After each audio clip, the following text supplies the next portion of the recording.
Hi ළමයි, welcome back to my YouTube channel. ඔන්න අදත් අලුත් vlog එකක් අරගෙන ආවා. අදත් ඉතින් study vlog එකක් තමයි අරන් ආවේ. තව උපදූප චුට්ටකුත් තියෙනවා ඉතින්. එහෙනම් අද දවසේ මගේ කොහමද උනේ කියලා අපි බලමු. සුපුරුදු පරිදි අදත් උදේම නැගිටලා මේ ලයිබ්‍රරි එකට තමයි යන්නේ. දැන් ළමයි ඇත්තටම ඇති වෙලා තියෙන්නේ. මාසෙකට වැඩි එක්සෑම් ලියනවා. ඉතින් එක දිගට පාඩම් කරනවා කියන්නේ හරිම අමාරුයිනේ. මොනා කරන්නද ඉතින් මේක තව සති දෙකක් විතර තියෙන එක්සෑම් එක මේ විදිහට මිතින් හැමදාම පාඩම් කරන්න වෙනවා. ඔන්න ඉතින් මම වයාමාට් එකට ආවා. අද නම් ලොකුවට කකා ඉන්න වෙලාවක් නැහැ. මොකද මම බෝඩිමින් ඉද්දිම 9 පහ වෙලා පරක් වෙලා ගියොත් එහෙම ලයිබ්‍රරි ඉඩක් නැති නිසා ඉක්මනට මම බන්නේකුයි මගේ සුපුරුදු ප්ලේන් ටිකක් තරම් මේ කනවා. දැන් ඉක්මනට කාලේ යන්න ඕනේ. මොකද දවල් වෙලා වැඩ පටන් ගත්තොත් එහෙම දවසම එපා වෙනවා. අර දවල් වරුවේ පටන් ගත්තම හරියට ඉතින් ලොකු වෙලාවක් අපිට ගිහිල්ලා වගේ දැනෙනවා. ඒ නිසා ඉතින් තවත් පරක් නොවි මේ ඉක්මනට කාලේ යන්න තමයි ලෑස්ති වෙන්නේ.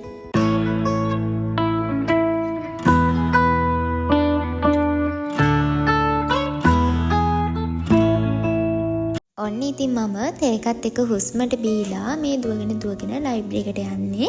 අද නම් මම තනියම යන්නේ. යාළුවෝ කවුරුත් යන්නේ නැහැ. මට බෝඩිමේ ඉඳන් පාඩම් කරන්න හරිම කම්මැලි. අද පොඩ්ඩක් වැස්සත් වගේනේ. එතකොට නිදා ගන්න හිතෙනවා. මං පාඩම් කරන්න කම්මැලි ළමෙක්. ඒ නිසා තමයි ඉතින් ලයිබ්‍රරි දුවන්නේ හැමදාම.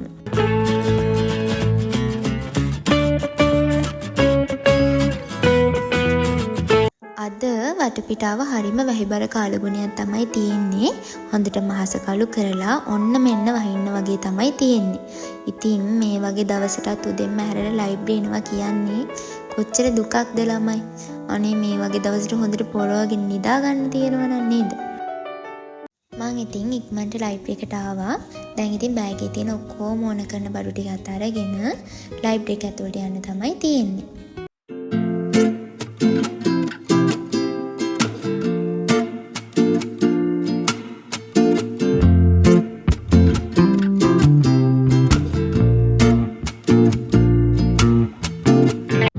වැස්ස කියලා නැහැ. ගොඩාක් ළමයි ලයිබ්‍රරි එකේ හිටියා.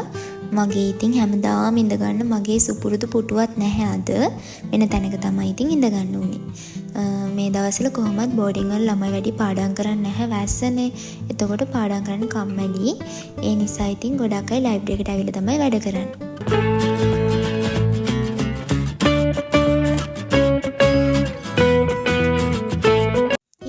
ඉතින් හැමදාම වගේ මගේ ජර්නල් එක ලියන්න ගත්තා. මේ දවස්වල ඉතින් ජර්නල් එකේ කේක් ස්ටිකර්ස් අලවලව ලස්සන කර ලියවෙන්නෙත් නැහැ. මොකද ඒ වෙලාවත් අපරාධි කියලා හිතන තරමට ටයිම් එක අපරාධි හිතලා තියෙන්නේ. ඒත් මම පුරුද්දක් වශයෙන් අනිවාර්යෙන් ලියන නිසා මම ලියනවා. බැරිම දවසක් වුණොත් ලියන්නේ නැහැ. එහෙම නැත්තම් පුළුවන් හැම දවසකම 95ක් විතර මෙතින් ජර්නල් එක මම ලියනවා. ඇත්තට මෙහෙම ලියන එක එහෙම නැත්තම් මෙඩිටේෂන් වගේ දෙයක් ළමයි උදේට පුරුදු වෙන්න. ඒක මාර්ම හොඳයි අපේ වයිබ් එකට. පොසිටිව් ඇට්‍රැක්ෂන් එක කියන්නේ ඇත්තටම අපේ ජීවිතේට හොඳ දෙයක්. ඒ නිසා ඉතින් මේ වගේ පුරුදු වෙලා නැත්තම් පුරුදු වෙන්න. ඇත්තටම මම මේ දේවල් පටන් ගත්තට පස්සේ මගේ ජීවිතේ සෑහෙන වෙනසක් දැනුණා. මං ආපස්සට හැරිලා බලද්දී ඇත්තටම ලොකු වෙනසක් තියෙනවා. ඉතින් ඒ දේවල් මං try කරලා මං විතර සතුටින් ඉන්නවට වඩා මාත් එක්ක ඉන්න ඔයාලත් මේ දේවල් try කරලා හොඳට සතුටින් ඉන්නවා නම් මටත් කොච්චර සතුටක්ද. ඒ නිසා ඉතින් ඔයාලත් මේ දේවල් විශ්වාසයක් තියාගෙන try කරන්න. මේක නොවේද වෙයිද හිතන්න එපා. කිසිම බලාපොරොත්තුවක් නැතුව පටන් ගන්න. එතකොට හැමදේම හරිම ලස්සනට හොඳ විදිහට අනිවාර්යෙන්ම වෙනවා. ඊට පස්සේ ඉතින් ওই වැඩ ටික ඉවරෙද්දි 10ත් වෙලා මම 10ට හරියටම අර chart එක පාට කරන්න ඕනි නිසා වැඩ පටන් ගත්තා. දැන් 10 ඉඳන් එක දිගට ටාගට් එක දවල් කන්න යන ටයිම් එක වෙනකම්ම වැඩ කරන එක. නැත්තම් මට ඊළඟ සබ්ජෙක්ට් එක තව දවස් 3කින් තියෙන්නේ. මට සෑහෙන්න ගොඩ වෙනවා. ඒ නිසා කරගන්න බැරුණා මං සෑහෙන ස්ට්‍රෙස් වෙලා ગેස්ට්‍රයිටිස් වැඩි වෙලා ඊට පස්සේ අසනීප වෙනවා. අන්තිමේදී මෙඩිකල් එහෙම දාන්න හිතුනොත් ඉතින් ඕවා කරගන්න බෑනේ පස්සට එකතු කරගද්දී. ඒ නිසා කොහොම හරි මේ දවස් ටිකේ එක්සෑම් මාසේ මම උඩරින් මහන්සිලා වැඩ කරනවා කියලා හිතාගෙන එක දිගට ඉතින් මේ වැඩ කරන්න පටන් ගත්තා.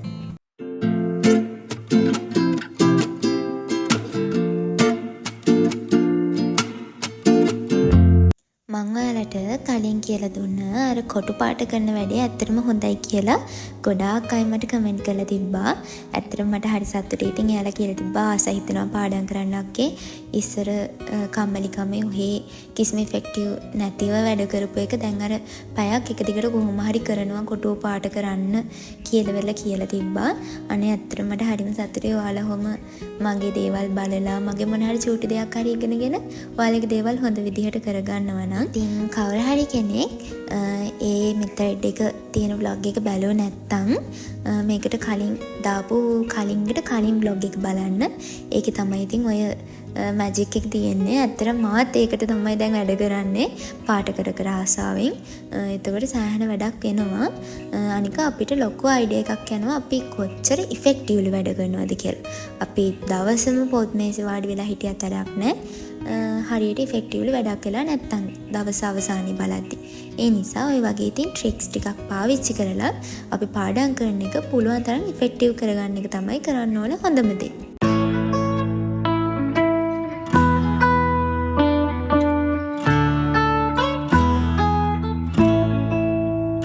මං ඉතින් එක දිගටම හිතාගත්ත වගේම ෂොටක්වත් ඉතින් ෆෝන් එක මට කොහොමත් ඔබන්න බෑ මම රෙකෝඩ් කරන නිසා. ඇත්තටම එක අතකට ඒක මට වාසියක්. ෆෝන් එක ඔබන්නේත් නැතුව එළියට යන්නේ නැතුව අද එක දිගටම මේ දෙක විතර වෙනකම් පැය 4ක් විතර මේ වැඩ කරගෙන යන ගමන් ඉන්නේ. ඔයාලටත් ඇතින ප්‍රශ්න පාඩම් කරගෙන යන ගමන් ඔය මොන ස්ටඩි ටිප්ස් කිව්වත් ෆෝන් එක ඔබන්න හිතනවනේ අපිට. ඉතින් පොඩ්ඩක් ෆෝන් එක බලන්නම හිතනවනේ. එහෙම නැත්නම් ෆෝන් නැති කෙනෙක්ට චුට්ටක් එළියට යන්න හිතනවා වෙන්න පුළුවන්. ටීවී බලන්න හිතනවා වෙන්න පුළුවන්. එහෙම දේවල් එනවනේ. ඒ නිසා ඒ වෙලාවට ඔයාම ඔයාට නීතියක් දාගන්න මම ෆෝන් එක ගන්න නැහැ කියලා. එක්කෝ ඔය එක සෝෂල් මීඩියා ඇප්ස් තියෙනවා නම් මම නම් කියන්නේ ඉතින් මම නම් එක්සෑම් මාසේ ඔක්කොම ඇප්ස් අයින් කරනවා. මම ඇත්තටම කියන්නේ බොරුවට නෙවෙයි. මම ගොඩාක් සෝෂල් මීඩියා පාවිච්චි කරන ළමේ. ඒ වුණාට එක්සෑම් මාසෙන් අනිත් හැමදාම වැඩිපුරම ඉන්නේ සෝෂල් මීඩියා වල. හැබැයි එක්සෑම් මාසේ මම හැම ඇප් එකක්ම අයින් කරලා සම්පූර්ණ ෆෝකස් එක දෙන්න එක්සෑම් එකට. දැන් කෙනෙක්ට අහන්න පුළුවන් ඔයා උච්චර වැඩ කරනවා නම් ඔයාට ඒද තියෙන්නේ ඔක්කොම කියලා. නෑ කට්ටිය එහෙම හිතනවා. ඉතින් මම ඒකයි කියන්නේ. මෙහෙමයි. අපි හැමෝටම එක එක ටාගට්ස් නේ තියෙන්නේ. ඒ නිසා ඉතින් තමන් කරන්නේ තමන්ට ඕනේ ප්‍රමාණය. කියන්නේ මට තියෙන ටාගට් එක වෙන කෙනෙක්ට වෙන දෙයක් වෙන්න පුළුවන්. ඒ නිසා ඉතින් අපිට අවශ්‍ය ප්‍රමාණයෙන් අපිට ඕන විදිහට කරන්න පුළුවන්. දැන් ඒලවස් කරද්දී උනත් කෙනෙක්ට ආස වෙන්න පුළුවන් ડોක්ටර් කෙනෙක් වෙන්න. තව කෙනෙක්ට ආස වෙන්න පුළුවන් කොහොමද සබ්ජෙක්ට් එක පාස් කරලා ප්‍රයිවට් ඩිග්‍රී එකක් කරලා ඉක්මනටම අර අධ්‍යාපනය ඉවර කරගන්න. එහෙම නැත්නම් තව කෙනෙක්ට පුළුවන් ඇබ්‍රෝඩ් වෙලා ඉගෙන ගන්න. එහෙම එක එක අයට එක එක ටාගට්ස් තියෙනවා. ඒකට තමන් දැනගන්න ඕනේ තමන්ගේ ටාගට් එකට ගැලපෙන විදිහට ඒකට මහන්සිලා කොච්චර ප්‍රමාණයක්ද මහන්සි වෙන්න ඕනේ මොකක්ද මං කරන්න ඕනේ කියලා ඒ දෙයට ફોකස් එක දීලා වැඩ කරන්න. අරියා මෙයා කරන ඒවා හොය ඉන්නවට වඩා තමන් කරන දේ ගැන හිතලා තමන්ගේ දේවල් දිහා බලලා ඒ දෙයට විතරක් වැඩ කරන්න. ඇයි ඉතින් අපිට අනිත් අයගේ දේවල් වැඩක් නැහැනේ නේද? ෆෝන් එක ඔබන්න එක නවත්ත ගන්න බැරි කෙනෙක් නම් වන් නිතරම ෆෝන් එක ගන්න හිතනවා, හරි එළියට යන්න හිතනවා, හරි වෙන වැඩක් කරන්න හිතනවා නම් මම කරන දෙයක් තමයි මම දවස පටන් ගද්දිම ස්ටොප් වොච් එක ඔන් කරනවා. ස්ටොප් වොච් එක ඔන් කරලා දැන් මම හිතමුකෝ ෆෝන් එක චුට්ටක් හරි මම ඔබන්න ගත්තා කියලා. එතකොට මම ඒ ස්ටොප් වොච් එක ඔෆ් කරලා අර ස්ටොප් කරන්න බලන්න ස්ටොප් කළා ෆෝන් එක පාවිච්චි කළා. ඊට පස්සේ ආයෙ ෆෝන් එක තියලා පාඩම් කරන්න ගත්තම ආයෙ ස්ටොප් වොච් එක ඔන් කරන්න. එතකොට අර පැයකට මම එහෙම කර මුල් කාලේ මම නිකන් අවුල්. මොකද මම පැයක් පාඩම් කරන්න ඉඳගෙන. හැබැයි අන්තිමට බලද්දි මම ෆෝන් එක ඔබලා වැඩිපුර වෙලාවක් විනාඩි 20ක් විතර තමයි පැයෙන් පාඩම් කරලා තියෙන්නේ. ඔයාලත් ඒක බලන්න. එතකොට පාඩම් කරන්නම හිතෙනවා. ෆෝන් එක ඔබන්න හිතෙන්නේ නැහැ. මොකද ඉතින් පැයෙන් විනාඩි 20යි නම් පාඩම් කරලා තියෙන අවුල්නේ. ඒක පාවිච්චි කරන්න පුළුවන්. තව අර කල පාට කරන මෙතඩ් එකකින් පැය එක දිගට වැඩ කරන්න ඕනේ කොටුවක් පාට කරන්න. ඒ විදිහ try කරන්න පුළුවන්. තව ආය මම දැකලා තියෙන ඔය අයිස් කියුබ්ස් එහෙම අරගෙන ඒක දිය වෙනකම් පාඩම් කරන අය, ඉටිපන්දම් අරගෙන ඒක දිය වෙනකම් පාඩම් කරන අය එහෙම දැකලා තියෙන. අතර මේ ක්‍රම එහෙම හරිම ෂෝයි ආස හිතෙනවා. මට නම් ඒවා ප්‍රැක්ටිකලි ඒ වගේ දේවල් පාවිච්චි කරන්න බෑ. මොකද මම කැම්පස් එකේ ලයිබ්‍රරි එකේ එහෙමනේ පාඩම් කරන්නේ. ගෙදර ඉන්න කෙනෙක්ට නම් ඔය වගේ එක එක ඉන්ට්‍රෙස්ට් මෙතඩ් පාවිච්චි කරලා අපිට එක දිගට අර ફોකස් එක පාඩම් කරන දෙයට දෙන්න පුළුවන්. කෙනෙක්ට හිතන්න පුළුවන් මෙච්චර නටන්න ඕනේද පාඩම් කරන්න කියලා. හැබැයි පාඩම් කරන්න ගත්තම A-levels වගේ කරද්දී අවුරුදු 2ක් විතර එක දිගට මෙහෙම සම්පූර්ණයෙන්ම අධ්‍යාපනයේටම කැප කරන්න වුණාම ටික කාලයක් ඇති බෝරින් වෙනවා. ඒ නිසා ඉතින් අපි එක එක දේවල් try කර පාඩම් කරන්න අපි අර ආසාව වැඩි කරගත්තම අපිට ඉතින් එක වගේම දිගටම පාඩම් කරගන්න පුළුවන්.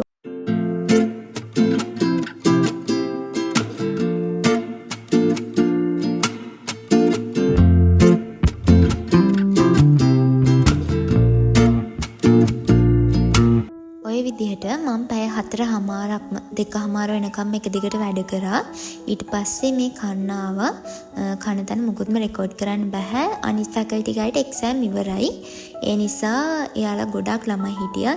ඉතින් එතකොට රෙකෝඩ් කරන්නත් කරදරයි. ඉක්මනින් ඉතින් මං කාලා ආවා. ඉතින් කම්මැලි කමේ පාඩම් කරන්න ඕනි නිසා මං ඉතින් චොක්ලට් එකකුත් අරගෙන ආවා. ඒක කන ගමන් වැඩ කරන්න. දැන් ඉතින් ආයෙම එක දිගට වැඩ කරන්න තමයි තියෙන්නේ. අදත් මම රෑ 8 වෙනකම් ලයිබ්‍රරි එකේ ඉඳලා පාඩම් කරලා යනවා කියලා තමයි හිතාගෙන ඉන්නේ. ඒ නිසා කොහොම හරි ඉතින් අද සෑහෙන ප්‍රමාණයක් ඉවර කරගන්න ඕනේ. ඊට පස්සේ මේ සබ්ජෙක්ට් එක ටිකක් ගැප් තියෙනවා. ඒ වුණාට මේ සබ්ජෙක්ට් එක මට ගොඩක් අමාරු එකක්. ඊට පස්සේ තියෙන ඒවාට ගැප් නැහැ.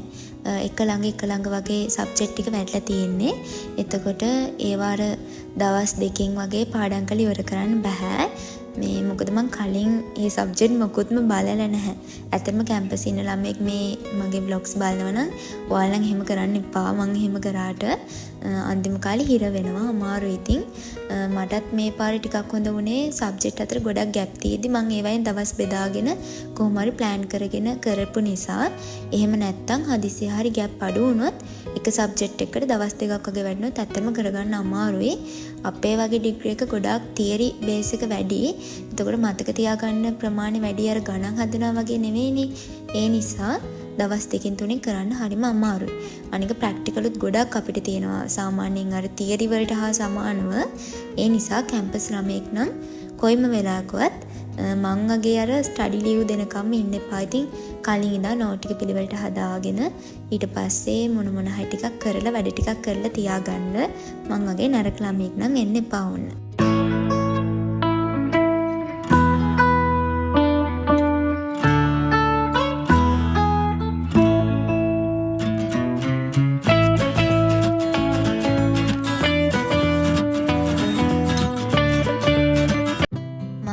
එක දිගටම වැඩ කරගෙන යනවා. එළියටවත් පොඩ්ඩක්වත් යන්නේ නැහැ. මගෙන් එක්කෙනෙක් අහලා තිබ්බා මොකක්ද ඔය හැම වෙලෙම ගන්න ක්‍රීම් එක කියලා. මේ ගාන ක්‍රීම් එක හෑන්ඩ් ක්‍රීම් එකක්. ඒක ඔරෙන්ජ් සුවඳයි.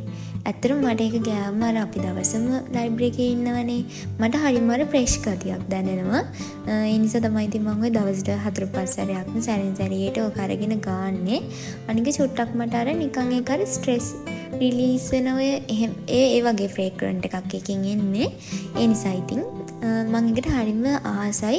ඒ වගේ හෑන්ඩ් ක්‍රීම් එකක් පාවිච්චි කරද්දී ඉතින් ඔය දවසම ලෙක්චර්ස් වල ඉන්න කෙනෙක්ට උනත් පොඩි ෆ්‍රෙෂ් ගතියක් ඉතින් දැනෙනවා.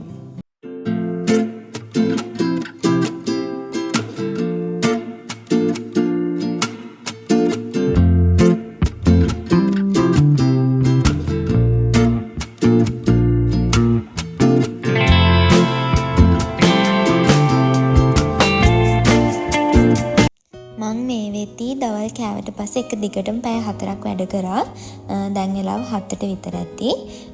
චුට්ටක්වත් එළියටවත් යන්න නැතුව ෆෝන් එක ගන්නවත් නැතුව තමයි එක දිගටම වැඩ කරේ. හැබැයි ඉතින් මේ වෙද්දි හොඳ පණ ගිහිල්ලා තියෙන්නේ. කොන්දත් රිදෙනවා, ඔළුවත් රිදෙනවා, ඔළුව කැරකැවිල්ලයි වගේ. ඒත් ඉතින් මේ වගේ අමාරු දවස් අපේ ජීවිතේ අපි හැමෝටම එනවනේ. ඒ දවස් අපි කොහොම හරි ඒවට මුණ දුන්නොත් තමයි අපිට ඉස්සරහට ලස්සන දවස් එන්නේ. අනිත් දේ තමයි අපේ මොකක් හරිම දෙයකට අපි සෑහෙන මහන්සිලා කැප වුණාට පස්සේ අපිට මොන රිසල්ට් එක ආවත් මට නම් ඒක වෙනුවෙන් මම මහන්සි වුණා. මම මෙච්චර කැප වුණා කියලා ඒ සතුට තියෙනවා. මම ඒක අත්හැරලා දාලා නොකර හිටියොත් මට හරිම අවුල් ඒකේ රිසල්ට් එකම අපරාධේ මම ඒක අතෑරලා දැම්මේ මට උපරිමයෙන් කරන්න තිබ්බා කියලා. ඒ නිසා Tamanට තියෙන්නේ පොඩි කාලයක්ද ඒ ලෙවස් කරන ළමයට ගොඩක් අදගත් මේ කාලේ. තියෙන පොඩි කාලයක් වුණාට ඒකෙන් උපරිමයෙන්ම මහන්සි වෙන්න. පහුගිය කාලේ අපිට ආපස්සට ඇදලා ගන්න බෑනේ. දැන් තියෙන කාලෙන් උපරිම ප්‍රයෝජන අරගෙන සම්පූර්ණයෙන්ම ඒකට අවධානය දීලා අපි කරොත් එහෙම අපිට පස්සේ හිතට සැනසීමක් හරි අපි කරානේ කියලා තියෙනවා.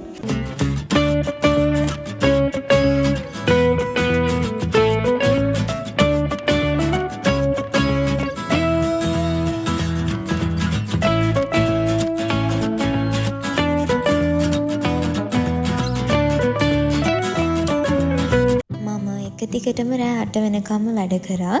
ඊට පස්සේ කැම්පස් එක ළඟ තියෙන රෙස්ටුරන්ට් එකට පොඩි වෙනසකටත් එක්ක රෑට මොන හරි කනවා කියලා ආවා.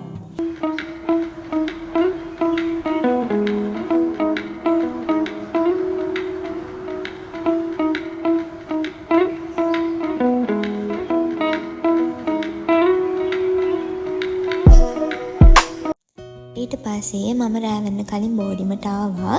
බෝඩිමට ඇවිල්ලා මට පැකේජ් එකක් ඇවිල්ලා තිබ්බා. මං සෑහෙන ආසාවෙන් බලා ඉඳපු පැකේජ් එකක් මේක. මොකක්ද කියලා ඔයාලත් බලන්නකෝ.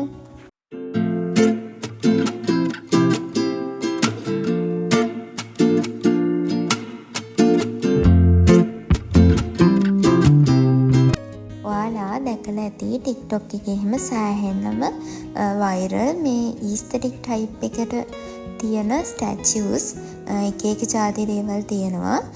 මාත් එහෙම ටිකක් තමයි ඕඩර් කරේ. මේකේ ගොඩක් කලර්ස් වලින් කරනවා මම දැකලා තියෙනවා. මම ඉතින් සුදු පාටින් තමයි ගත්තේ. මගේ කැම්පස් එකේ නාගි කෙනෙක් තමයි මේ බිස්නස් එක කරන්නේ. ඉතින් එයාටත් උදව්වක් විදිහට මාත් හරිම ආසාවෙන් මේ වගේ සෙට් එකක් ගන්න හිටපු නිසා ඉතින් මම ඒ ආසාවත් උන්න හැබෑ කරගත්තා. ඇත්තටම හරිම ලස්සනයි. මාරම හොඳ ක්වලිටි එකකින් තියෙනවා. මේ දේවල් අර බින්දන සුළුයි. හැබැයි හරිම ලස්සනයි. මාරම ලස්සනට තියෙනවා. බලන්න ඔයාලත් කොච්චර ලස්සනද කියලා.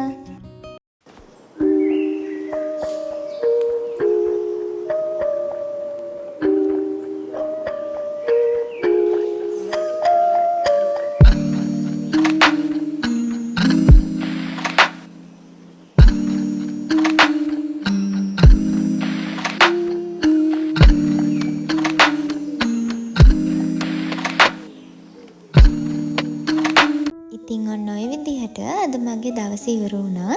එහෙනම් ආයෙත් දවසක අලුත් vlog එකකින් හම්බෙනකන් ඔයාලා සතුටින් පරිස්සමින් ඉන්න. මාව subscribe කරලා නැත්නම් subscribe කරන්න කියලාත් ආදරෙන් ඉල්ලනවා.